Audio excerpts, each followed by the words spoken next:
দেশের বাইরে আমার কোনো ঠিকানা নেই, এটাই হলো আমার ঠিকানা।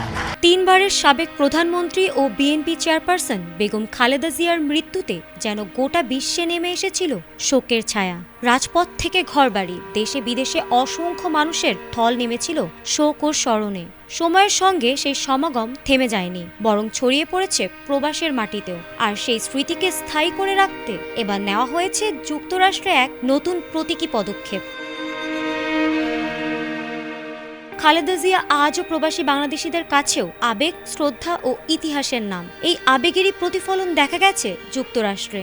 যুক্তরাষ্ট্রের মিশিগান অঙ্গরাজ্যের হ্যামট্রমিক শহরে সাবেক প্রধানমন্ত্রী ও বিএনপির চেয়ারপারসন বেগম খালেদা জিয়ার নামে একটি রাস্তার নামকরণ করা হয়েছে।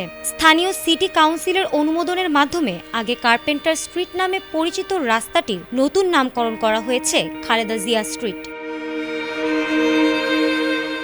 প্রবাসী বাংলাদেশিদের উদ্যোগে এই সিদ্ধান্ত নেওয়া হয়েছে বলে জানা গেছে। তারা বলেছেন, বাংলাদেশের গণতান্ত্রিক আন্দোলন, রাজনৈতিক সংগ্রাম এবং নেতৃত্বের ইতিহাসে খালেদা জিয়ার ভূমিকা স্মরণীয় করে রাখতেই এই উদ্যোগ। নামফলক উন্মোচন উপলক্ষে আয়োজিত অনুষ্ঠানে প্রবাসী বাংলাদেশিরা এটিকে গর্বের মুহূর্ত হিসেবে উল্লেখ করেছেন।